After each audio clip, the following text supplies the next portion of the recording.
On my birthday, my boyfriend announced his wedding date with another woman in front of the entire company. I didn't cry or cause a scene. Instead, I quietly sought him out, desperate for an explanation. But what I stumbled upon was far worse than I could have imagined. I overheard him talking to one of his friends in the hallway. "Aren't you worried Lenore will be upset about this?" the friend asked cautiously. Daniel sighed, his tone matter of fact. "What choice do I have? If I don't marry Grace, her family will force her to marry some stranger I can. Let that happen." The friend hesitated but pressed on. "She who's been with you for years, Nidge, did that matter?" Daniel chuckled lightly, a sound that used to comfort me but now felt like a slap to the face. "Lenore's been mine for 8 years, Examena knows that. What choice does she have but to wait for me?" Each word hit like a dagger to my chest. 8 years. 8 years of love, patience, and unwavering support, and this was how he saw me, as someone with no other option. Later, my family arranged for me to meet someone they thought would be a more suitable match, a man from the well-known Cortez family. The day I was to marry a stranger was the same day Daniel married Grace. As Daniel's wedding day approached, he couldn't shake a sense of unease. Something felt wrong. He warned his groomsmen to keep an eye out, worried I might crash the ceremony. One of them hesitated before speaking. "You haven't heard Lenore's getting married today too? Mom, does the Cortez family's proposal still stand?" I asked over lunch. My mom froze, her hand trembling slightly as she held her teacup, her wide eyes locked on mine. "Why are you asking about that?" Her concern was written all over her face just hours earlier. A video of Daniel proposing to Grace had gone viral, dominating every social media platform. The public was abuzz with the news of the upcoming wedding of the Rollins family's sole heir, but the bride wasn't me, the woman who had stood by his side for 8 years. "Lenore," my mom said again, her tone firmer. "Now marriage isn't something you should rush into. I don't want you to decide this because your impulsive mind kicks." And I swallowed the lump in my throat and shook my head. "I'm not being impulsive, Mom. You didn't reject the Cortez family's proposal immediately, which means you think Frederick is a better choice than Daniel. I trust your judgment." She sighed deeply, placing her hands on the table. "Frederick Cortez is indeed a good man, but marriage is a lifetime commitment, Dawn. You think you should meet him first? Take some time to get to know him." "I will skip that part," I said firmly. "You can handle the arrangements. I will go along with whatever you think is best." We discussed the details over lunch, and afterward I returned to the small apartment I had bought for myself. What I didn't expect was to find Daniel there. The sound of the door opening caught his attention. He closed his laptop and looked up at me as if everything were perfectly normal. I slipped off my shoes, my mind racing. "Why are you here?" "I had a business dinner nearby," he said casually, standing up and walking toward me as he always did. "Thought I'd stop by to check on you." As he got closer, a familiar floral scent hit me, Grace perfume. Revulsion churned in my stomach. I instinctively took a step back, dodging his outstretched arms, while a sting crept into my eyes and nose. "What's wrong?" he asked lightly, as if unaware of what he had done. "Nothing," I replied stiffly. "Well, you've seen me alive and breathing. You can go now." His smile faltered, but he quickly recovered with a soft laugh. "Last week you were upset because I hadn't been spending more time with you. Now I've cleared my schedule just to be with you and you want to come near me? Come on, Lenore." I squinted as my memory replayed the events of yesterday. Yesterday was my birthday and I waited all day from the moment the sun rose until it set, hoping to hear from him. But not a single call or text came. By nightfall, the silence had become unbearable and I decided to go look for him. Before I could, though, a message popped up on my phone, a video from an unfamiliar number. Curiosity turned into dread as I played it. The video showed Daniel standing in the center of his office, proposing to Grace Solis in front of their colleagues. The room was filled with cheers and laughter. My mind raced, searching for some explanation, any reason that could make this make sense. Desperation carried me to his company, determined to hear the truth from him directly. But instead of finding answers, I stumbled upon his conversation with his friend. "Lenore's been mine for 8 years. Examena knows that. What choice does she have but to wait for me?" I had waited for 8 long years. I'd waited for a man who never truly saw me. Every word I overheard was a dagger, shattering the remnants of the trust I had so stubbornly clung to. It was in that moment I realized what I had become, a fool, holding on to a love that was never mine to begin with. Thinking back to his words, to the laughter in that video, the pain in my chest was overwhelming, leaving me gasping for air. I had been a joke all along. I had been a joke all along. I looked up at the man in front of me, his gentle features softening under the dim light. My vision blurred as tears welled up in my eyes, threatening to spill over. I didn't understand why, but my chest felt tight, as though the air had been sucked out of the room. The ache was unbearable. When Daniel saw my tears fall, he panicked. He fumbled to wipe them away, his movements clumsy and unpracticed. "Why are you crying? Did someone mess with you? Tell me the name and I will take care of them," he said with a mix of urgency and concern. Since childhood, Daniel had been the neighborhood bully. He was undisciplined and mischievous, always getting into trouble, and his mother often chased after him, scolding or even beating him. In contrast, I had always been the frail one. Born prematurely, I grew up under the constant watchful eyes of my parents. They wouldn't let me play outside with the other kids. I could only sit by the window watching them run and laugh, longing to join every time Daniel saw me sitting by the window while he played chase with the other kids. He'd sneak over, slipping me a handful of treats. He'd pinch my soft cheeks with a mischievous smile and whisper, "When can you come out and play with me?" As I grew older, my health improved, and by middle school, my parents finally relented and let me venture outside. Daniel was overjoyed. He was treating me as though I were made of glass. "Lenore," he'd tell me solemnly, "if anyone dares to mess with you, just tell them my name." From then on, I was never alone. Daniel was always by my side, taking me wherever I wanted to go. If anyone so much as looked at me the wrong way, he would show up like a storm, ready to shield me. He was my safe haven, my unshakable protector. When we entered college, it felt natural for us to take the next step and become a couple. He grew even more attentive, showering me with a love so sweet and devoted it made me believe in forever. Then Grace entered the picture. She was everything I wasn't: brilliant, beautiful, and confident. She had a way of carrying herself that drew people in. She and Daniel were in the same major, sharing a connection I couldn't understand. At first, Daniel tried to include me, translating their technical jargon so I wouldn't feel left out. But eventually, he grew impatient. "He won't get it anyway," he said one day, brushing me off. "Just just go do your own thing. From that moment, their conversations deepened, ranging from class discussions to late-night chats online. They became inseparable, their connection undeniable. Meanwhile, the bond between Daniel and me began to strain. We grew more distant and our conversations became increasingly rare, reduced to nothing more than good night and casual greetings. Friends tried to warn me, urging me to keep an eye on their growing closeness, but I waved them off. I told myself that even in a relationship, people deserved privacy. I trusted him. I trusted us. But trust, I learned, could be a cruel teacher. That night, Daniel insisted on staying, claiming he couldn't leave me alone in such a state. His words were smooth, his tone carefully measured, but they rang hollow like lines recited from a poorly rehearsed play. I stood there studying him. After a long silence, I finally muttered, "Joe, whatever suits you." Without waiting for his response, I turned and walked toward my bedroom. His footsteps followed closely behind, but as he tried to step inside, I shut the door firmly in his face and turned the lock. "Lenore," his voice came through the door, soft yet insistent. There was no anger in his words, no trace of the frustration I expected. That only made it worse. I ignored him, and hot tears rolled down my cheeks, dripping onto the backs of my cold hands. The sharp contrast burned like an unrelenting reminder of the turmoil inside me. I sank onto the edge of the bed, wrapping my arms tightly around myself as if to hold the pieces of me together. "Daniel, I don't want to love you anymore." The thought whispered through my mind like a quiet plea, both freeing and suffocating at the same time. The next morning I woke up groggy and disoriented, the weight of the previous night still pressing down on me. I rubbed my temples, trying to ease the dull ache spreading across my skull before dragging myself out of bed. As I stepped into the living room, I caught sight of Daniel hurriedly pulling on his jacket. "Lenore, I have something urgent to deal with," he said, his tone brisk. "I will come back tonight to pick you up. Let's go out for dinner, okay?" Before I could respond, he was already halfway out the door. By the time I blinked, he was gone. I let out a slow breath, my eyes drifting to the sofa where he had spent the night. Something glinted on the cushions, his phone. He must have left in such a rush that he forgot it. Picking it up, I hesitated. I thought about calling him later to return it, but before I could decide, the screen lit up with the notification. Daniel hadn't set a password on his phone, and the message popped up clearly on the screen. What I saw made my stomach churn. My hands tightened around the phone as I stared at the message, my heart pounding in my chest. The message came from someone saved in the phone as Little Fool Pig. The photo showed Grace sitting in a hospital emergency room, looking disheveled but still smiling at the camera, flashing a peace sign. Her caption read, "Take your time on the way here, drive safely. I will be waiting for you." That was when I realized I let out a self-deprecating smile. So that was the reason Daniel out in a haste. I called a local courier service to have his phone sent to his office. Afterward, I went straight to work. Since graduating, I'd been working at the McLaughlin family business. My father wanted to toughen me up, so he made me start at the very bottom as an entry-level employee. Years of hard work and proving myself paid off. I was now the department manager, a position I had earned through my own abilities. As soon as I arrived at the office, my assistant walked up to me, handed me a file. "Good morning, Micah. Here's a document that needs your approval. All the processes are complete. We just need your signature to finalize it." I took the file and scanned its contents. It was a collaboration with the Rollins Group, yet for some reason I couldn't recall ever hearing about this project. "Is everything all right, Mayim?" my assistant asked, noticing my hesitation. "No?" My response was sharp and immediate, causing her to look startled, but she quickly recovered her composure and hesitated before adding, "Drink, you say that unless it's a very important collaboration, the first choice should always be the Rollins Group." I had indeed given such instructions back when I was still naively optimistic about my future with Daniel. At the time, I thought our families would eventually unite, and whether his company earned more or mine did hardly seem to matter. I trusted him so completely that I didn't bother scrutinizing projects that involved the Rollins Group. "But from now on, we will make sure to choose the best option. The company's interests come first," I said as I signed the document. The workday flew by, and when I finally finished, I was starving. I had planned to try the new restaurant that had just opened in town, but when I arrived, I found it packed with people. Just as I was about to leave, I heard a familiar voice calling me, "Miss McLaughlin, over here." I turned around to find Grace and Daniel sitting at a table beaming up at me. "It's so nice to see you, here for their special stew." Grace leaned forward, her excitement unmasked. Daniel froze for a moment when he saw me, but quickly recovered. "I was just about to call you and invite you to join us for dinner. What a coincidence that you also came here. This place is packed. Come sit with us," he said, gesturing for the waiter to bring an extra set of utensils. I had eaten much at lunch, and now my stomach was rumbling. I figured I might as well stay and join them. "Miss McLaughlin, I remember you like spicy food," Grace chimed in. "Let me order some for you." I glanced at the table. Everything was light and mild, totally not what Daniel and I usually went for. We both loved spicy food. He had once told me that dishes without chili were like lifeless meals. Without spice, it was as if the food had no soul. Of course, Daniel didn't bat an eye as the fresh meal spread in front of him. "Hold on now. I think we both know who's gonna eat the spicy dish," Daniel said with a teasing grin. He shot Grace a displeased look. "Grace, didn't you hear the doctor? You need to lay off the spice and stick to lighter food." Grace rolled her eyes playfully. "Sarm, all right, Mr. Nagging. I wouldn't order it, geez." Happy now. Watching them bicker, my heart already battered didn't even twitch. It was numb to it all now. He sighed and shook his head. "You guys go ahead, I need to make a quick call." As soon as Daniel walked away, Grace's smile faded and she shot me a look filled with challenge.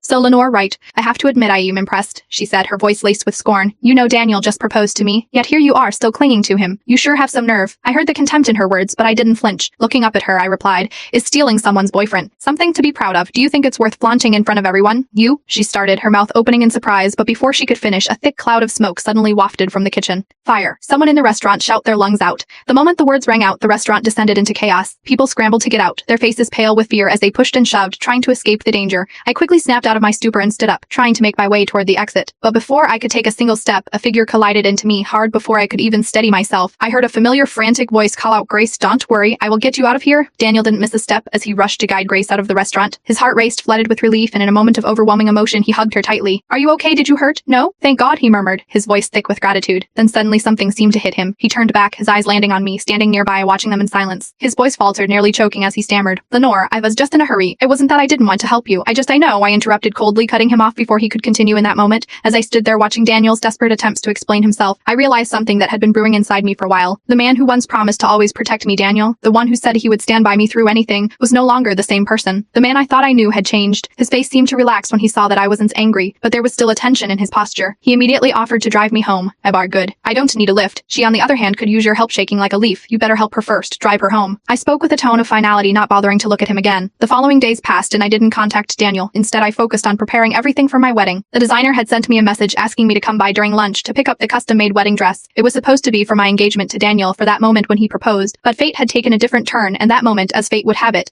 as soon as I walked into the boutique, Grace followed closely behind me. She saw the gift box in my arms and gave me a haughty look. Turning to the designer, I want to try on that wedding dress, the designer replied politely. I'm sorry, miss, but this dress was specifically made for the lady here. It's a custom-made order, Grace sneered. A custom wedding dress, huh? You for acting like you are about to get married. For at that moment, it seemed like she realized something and her face twisted with rage. Wait, are you going to wear that dress and run to crash my wedding? I rolled my eyes, uninterested in her outburst. You got something wrong with your head. You should get it treated. Don it, come here and act crazy. With that, I turned to leave, holding the wedding dress box in my arms. But just as I moved, she lunged at me, grabbing the box from my hands. Before I could react, she ripped open the packaging and began violently tearing at the wedding dress. That wasn't enough. She ran to the counter, snatched a pair of scissors, and started cutting at the fabric. Lenore, don't even think about ruining my wedding. I will destroy your dress and let's see how you try to sabotage my wedding. Then she screamed, her voice shrill with fury. Grace, are you insane? I shouted, furious as I tried to grab the dress back from her. In the chaos, the scissors grazed my arm and blood started seeping out. Grace froze, her eyes wide with shock. Then after a long tense pause, she too began slicing her own arm with the scissors, her face twisted in a manic expression. She collapsed onto the floor, softly sobbing, clearly out of control. I was stunned, unable to comprehend her erratic behavior. I hadn't even had the chance to speak when Daniel suddenly burst through the door, running towards the scene. His eyes immediately took in the scene, the dress shredded, Grace on the floor, and me standing there bleeding. Lenore, he roared, his voice filled with anger and disbelief. What have you done? His gaze softened as it shifted to Grace, and his expression filled with concern. He rushed to her side, carefully lifting her into his arms. Grace, ever the performer, played weak and tried coax Daniel. Daniel, don't blame her. It's not her fault. She didn't mean to hurt me. It was an accident. You think I am going to believe it was an accident? Daniel snapped, turning to me with venom in his voice. If Grace is hurt because of you, Lenore, I swear I will make you pay for this. As Daniel stormed out of the boutique with Grace in his arms, his steps were firm, decisive. Had he bothered to glance up, he would have noticed the security cameras capturing every moment of their heated encounter. The designer, fidgeting in her place, hesitated before speaking. Miss McLaughlin, should I step in and explain the situation to him? I managed a small, grateful smile. That won't be necessary. It was better to end things this way. Sometimes it's better to leave things unsaid, to let the final threads of connection fray and fall away completely. Time flew by. Before I knew it, the day of my wedding had arrived. It was also the day I met my soon-to-be husband for the first time. Frederick Cortez was 1,000 times more handsome than Daniel. His strikingly refined features carried a certain aloofness and unapproachable edge. But when his gaze fell on me, there was a softness subtle yet unmistakable. In that moment, uncertainty, feeling about the future, crept in, clouding my thoughts. Frederick seemed to pick up on my hesitation. His voice was calm, steady as he said, "Don't worry. I have learned everything about this. Just do what I do and you will be fine." With practiced ease, he guided me through the formalities. Greeting his family, participating in the tea ceremony, his poise and grace put me at ease. He knew exactly how to handle every situation, never once making me feel uncomfortable when it came time to get into the wedding car. His attentiveness continued. He made sure everything was in order, ensuring I was settled before stepping in himself. As the car's engine roared to life, the anxiety that had gripped my chest began to ease. Meanwhile, in another wedding car, Daniel couldn't hide his agitation. It was his wedding day, yet there had been no word for me, not a single message, no updates. His phone might as well have been glued to his hand as he scrolled and rechecked his notifications for what felt like the 100th time. Nothing. By the time he arrived at the hotel, the unease in his chest had grown unbearable. He scanned the bustling wedding venue, his mind racing. Turning to his groomsmen, he issued a firm order. Make sure Lenore doesn't show up here to cause trouble. His command was met with a stifled laugh from one of the groomsmen. Relax, Daniel, he said, grinning. Lenore's not coming to crash your wedding. She's busy with her own. She's getting married today too. Right about now she's probably in the middle of the ceremony at another hotel. The wedding rituals were exhausting, with one ceremony blending into the next. By the time everything was over, I could barely straighten my back. Noticing my fatigue, Frederick suggested softly, "Why don't you go freshen up?" I blinked at him, feeling a flicker of embarrassment. It was our wedding night after all. His words were innocent enough, but there was an undertone of intimacy that was hard to ignore. The thought of what might happen later made my face heat up and my ears burned with a crimson glow. A fwintum fwum, my words trailed off awkwardly. Frederick chuckled lightly, removing his suit jacket with practiced ease. He crossed the room, opened the closet, and pulled out an extra blanket. Placing it neatly on the side, he said, "Don't worry. I'm not going to push you into anything. We're married now, Pristed. There's no need to rush. We'll take things one step at a time." True to his word, Frederick didn't try to cross any lines, though we shared the same bed that night. The extra blanket between us served as a quiet reminder of the space he was willing to give me. As I stared at the ceiling, thoughts of his family's generous betrothal gifts began to cloud my mind. We had no history, no shared memories, and no reason for his sudden appearance in my life. So why had he chosen to marry me? The question burned in my chest until I couldn't hold it in any longer. "Frederick," I called softly, "why did you come to my family with so much gifts?" He didn't respond immediately. quietly, his breathing steady and even. His breathing was steady and quiet, and for a moment I thought he might have fallen asleep. Just as I was about to let the matter drop, his deep voice broke the silence. Because I wanted to marry you. His answer was so straightforward, so unguarded that it left me speechless. I stared at the ceiling, my mind reeling. Did we know each other before? I asked hesitantly. This time there was no reply. Before I could process the silence, Frederick rolled over and through the barrier of the blanket wrapped his arms around me. If you re not sleepy, he teased. Why don't we find something more meaningful to do? No, I am sleepy and very tired. Good night, I squeaked, squeezing my eyes shut. In the darkness, I heard him chuckle, Candida's soft, quiet laugh. Meanwhile, at the Rollins household, the chaos was brewing. Look for it. Daniel's voice thundered, his frustration echoing through the room. Find out who Lenore married. Daniel's rage exploded as he slammed his foot into the coffee table, sending it crashing to the ground. His eyes blazed with fury and his chest heaved with barely contained anger. Grace, dressed in a scarlet silk nightgown, cowered in the corner, trembling, summoning her courage. She tentatively reached for his arm. Daniel, fun tonight, our wedding night. But before her fingers could even graze him, he shoved her away with a venomous glare. Get out, he bellowed. His mind was a whirlwind of disbelief. The word echoed in his head like a cruel taunt. How could I have married someone else without him even knowing? The thought was a dagger to his heart. His fingers fumbled as he dialed my number again and again, but all he got was the cold, unfeeling voice of the automated operator. Every message he sent was swallowed by the void, leaving him with nothing but the mocking silence of rejection. Desperate, Daniel clung to the past, scrolling through our old conversations with trembling hands. He read every word, his emotions swinging wildly between bitter laughter and helpless tears. When someone finally told him I had married Frederick, the youngest heir of the Cortez family, his shock turned into desperation. Without even pausing to put on his shoes, Daniel grabbed his car keys and sped off toward the Cortez estate. Meanwhile, I was sound asleep when I vaguely heard someone shouting in the distance, stirring slightly. I tried to push the noise away, but as my mind cleared, the words grew sharper and more distinct. Lenore, come out here. I won't let you marry anyone else, you mine. The familiar voice made me sit up abruptly, my heart sinking with dread. Instinctively, I turned to the side, expecting to see Frederick, but the space beside me was empty. A faint rustling sound came from the balcony, my pulse quickened as I slipped out of bed and padded toward the noise.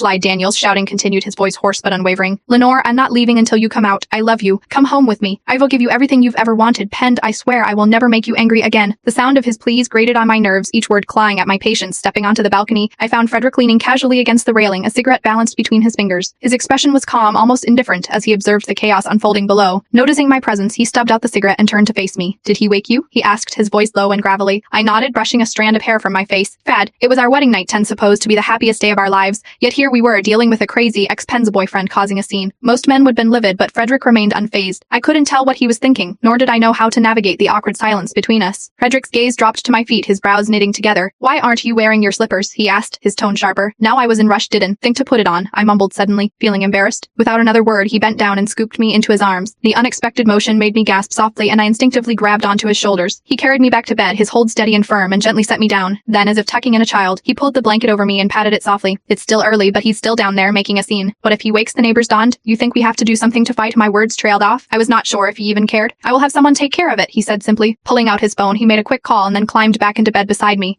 Not another word he said about the matter. His calmness both reassured and puzzled me. Given that our marriage was more of an arrangement than anything based on love, perhaps it wasn't something worth dwelling on. With that thought, I let my eyelids grow heavy and drifted off once more. When I woke again, the first thing I reached for was my phone. It had powered off overnight, drained of battery. I plugged it in and waited for it to turn back on, yawning as I stretched. The screen lit up and a flood of notifications poured in, missed calls, unread messages, all from Daniel. His name dominated my screen like a bad dream I couldn't escape. Opening our chat, I skimmed the countless messages without reading them. My fingers hovered over the keyboard before I finally typed a single response. Please, Don, contact me again. Almost immediately his reply came through. Lenore, stop joking around. I know you re-upset about me marrying Grace, but I can explain everything. Let's meet at the coffee shop. I didn't bother replying. Instead, I deleted our entire conversation along with every trace of his contact information. There was no need to hold on to the past. It was time to move forward once and for all. Just after I finished doing this, Frederick knocked on the bedroom door, his usual calm demeanor intact. His voice was soft, almost soothing. You might want to get up and get ready. I am taking you to your parents' place for dinner. Mr. and Mrs. Cortez were the type to value romance and freedom. So after our wedding, they had hurried off to travel the world, claiming it was to give us space to build our own life together. Night. They were hosting us at their house for a family dinner. I quickly freshened up, applying just enough makeup to look presentable, and we drove over together. The house I grew up in was warmly lit, the garden well attended. As always, my mom's face lit up the moment she saw us walk through the door. Her smile grew even broader when she noticed the array of gifts Frederick carried in. You two didn't need to bring all this, she exclaimed, though the sparkle in her eyes betrayed her excitement. We Murray family now, Injun. What are you doing treating us like strangers? Frederick chuckled lightly, setting the gifts down on the table. It's nothing really. I'd feel strange showing up empty-handed.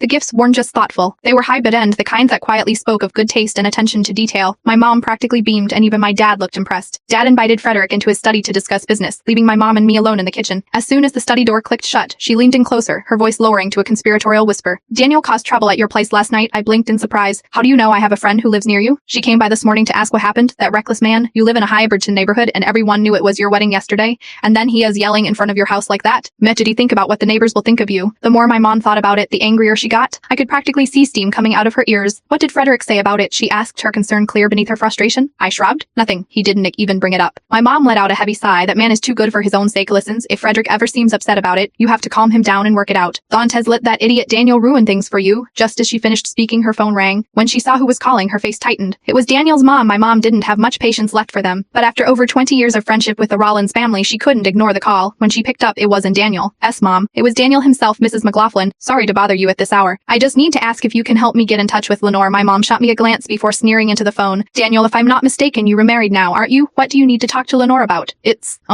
complicated. Please, Mrs. McLaughlin, I really need to talk to Lenore, please, for the sake of our family's friendship. Could you help me? At that, my mom's patience snapped. Daniel Rollins, if it weren't for your face tightened. My mom didn't have much patience left for them, but after over 20 years of friendship with the Rollins family, she couldn't ignore the call. When she picked up, it wasn't a Daniel's mom. It was Daniel himself. Mrs. McLaughlin, I just need to ask if you can help me get in touch with Lenore. My mom shot me a glance before sneering into the phone. Daniel, if I'm not mistaken, you remarried now, aren't you? What do you need to talk to Lenore about? It's complicated. Please, Mrs. McLaughlin, I really need to talk to Lenore, please, for the sake of our family's friendship. Could you help me? At that, my mom's patience snapped. Daniel Rollins, if it weren't for your face tightened. It was Daniel's mom. My mom didn't have much patience left for them, but after over 20 years of friendship with the Rollins family, she couldn't ignore the call. When she picked up, it was a Daniel's mom. It was Daniel himself. Mrs. McLaughlin, sorry to bother you at this hour. I just need to ask if you can help me get in touch with Lenore. My mom shot me a glance before sneering into the phone. Daniel, if I'm not mistaken, you remarried now, aren't you? What do you need to talk to Lenore about?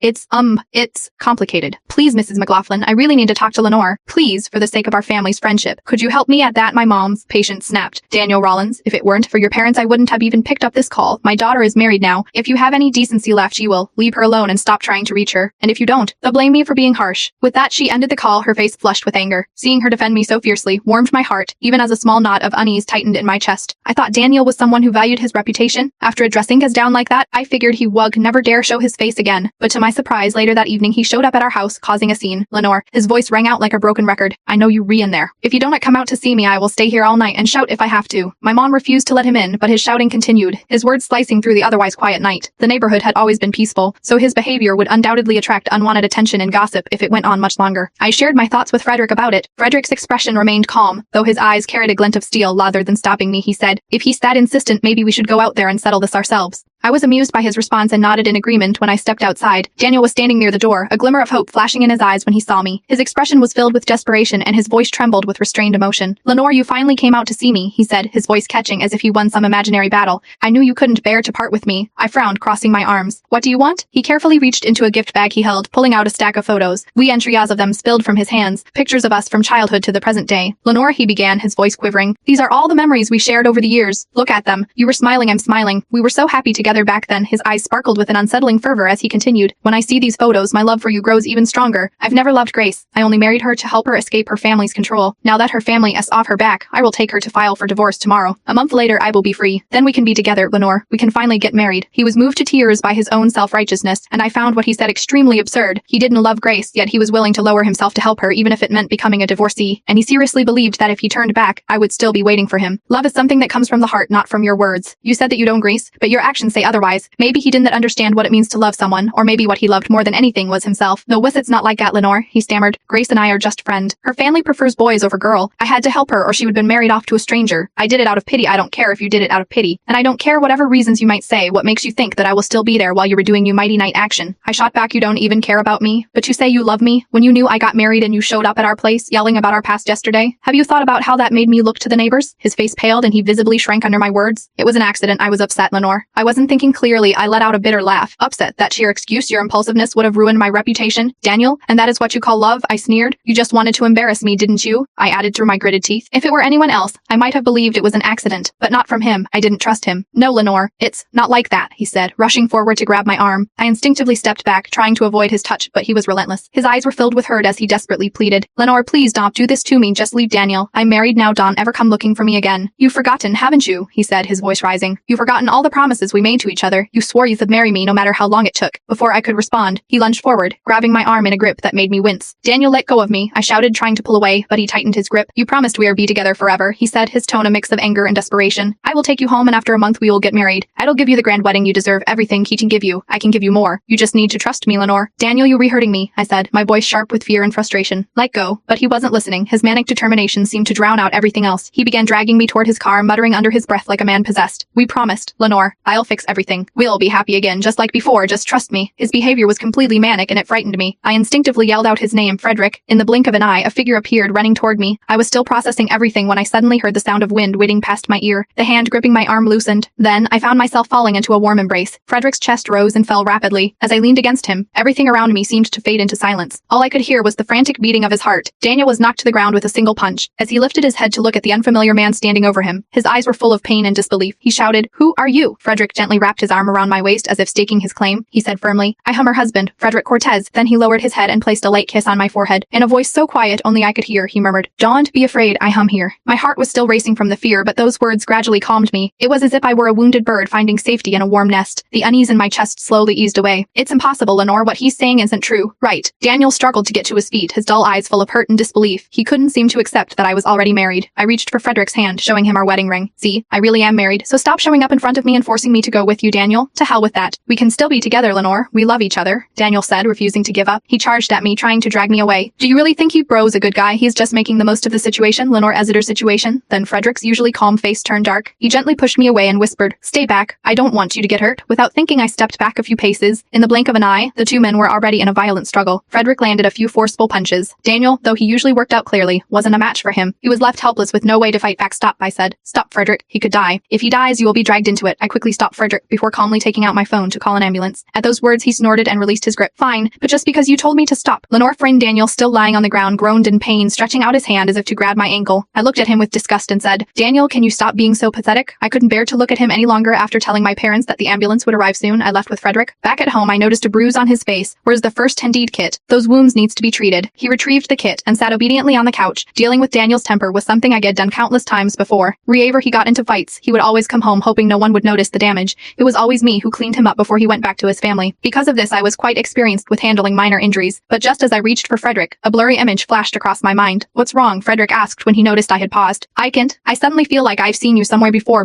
I murmured, still unsure. "You got your memory back?" he asked, a hint of teasing in his voice. I blinked, still feeling confused. He chuckled softly, gently squishing the tip of my finger. "You scatterbrain," he teased. "I was the one who helped you when you get jumped by those scoundrels back. Then you were just like you are now, putting medicine on my wounds." But I froze. I remembered now. It was during our senior of high school when Daniel had skipped class to play basketball with some guys off Penn's campus. Afterward, he had me taking his bag to meet him after school year. As I walked down a quiet, empty side street, a group of punks jumped and blocked my way. They looked at me, demanding I hand over all the money I had. Terrified, I did as they asked, emptying my pockets. But it wasn't enough. They wanted more. They grabbed me and pulled me deeper into a dark alley. I was so scared I screamed out. Then out of nowhere, a boy appeared. Without hesitation, he charged at them, fighting them off. His intervention saved me. I ran to the nearest store and bought disinfectant to clean his wounds. I treated the scrapes on his hands and arms, despite my hands shaking violently. It was my form of gratitude. But then Daniel arrived. He called my name, his voice cutting through my daze. Stockled. I turned toward him, and in that moment I ran into his embrace, completely forgetting to ask the boy who had saved me for his name. The memory had been buried deep, but as Frederick watched my face, he seemed to sense my thoughts. His lips curved into a faint smile. "You remember now, don't you?" he asked, his voice calm yet knowing. "And I'm sorry," I murmured, nodding. Guilt twisted in my chest. "I forgot about it. You probably think I'm awful, shameless, and ungrateful for not remembering the person who saved me."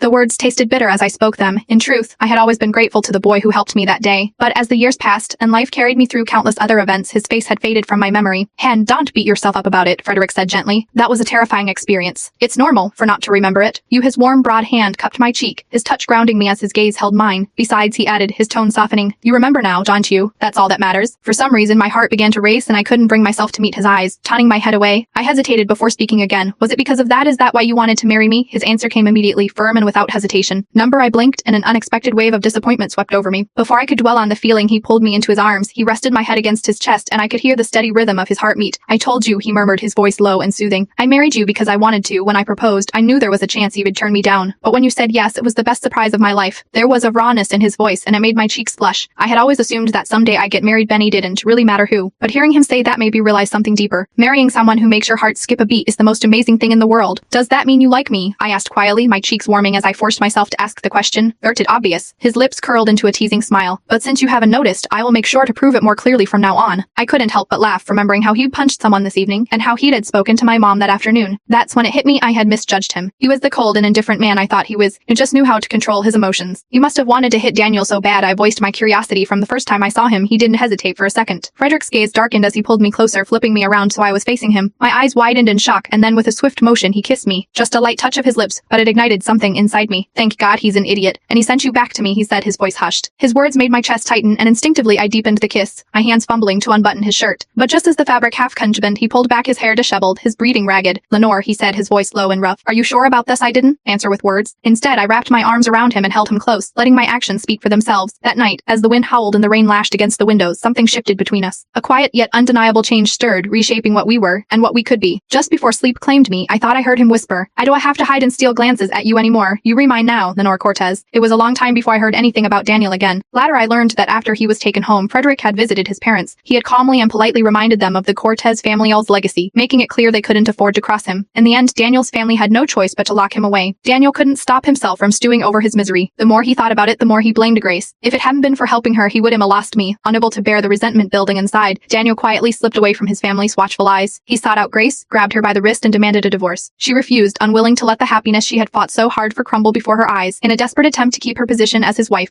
she decided to take matters into her own hands. She drugged Daniel and ensured she became pregnant. For a brief moment, she believed she had secured her role as Mrs. Rollins, but her joy was short-lived. When Daniel discovered her actions, his fury knew no bounds. Without hesitation, he dragged her to the hospital, forcing her to undergo an abortion. The procedure left Grace devastated. Not only had she lost her child, but the aftermath of the surgery also dealt her an irreversible blow. She would never be able to bear children again. When Grace received the news, she completely unraveled. Overwhelmed by rage and despair, she confronted Daniel the next time he approached her, divorce papers in hand. In a fit of madness, she stabbed him 30 times in total, each strike precise and fatal. When mere minutes, Daniel bled out, his life extinguished. It was not long before Grace came to her senses, the weight of her actions crashing down on her. Realizing she had destroyed any chance of redemption, she succumbed to her despair. She climbed to the hospital's rooftop and leaped to her death. By the time I heard about the tragedy, Frederick and I were already on a plane heading to the Maldives for our honeymoon. I set my phone down, letting out a quiet sigh as I leaned against Frederick's shoulder. My fingers played idly with the wedding band on his ring finger. Frederick, I said softly, my voice tinged with warmth. Let's promise to always be good to each other. He turned his head slightly to look at me, his lips curving into a tender smile. We will be. The plane hummed steadily as we soared through the skies, carrying us toward a bright and promising future. No shadows of the past could reach us now. Our love, untainted and unbreakable, would stretch endlessly ahead of us, guiding us through the long and wonderful life we were about to build together.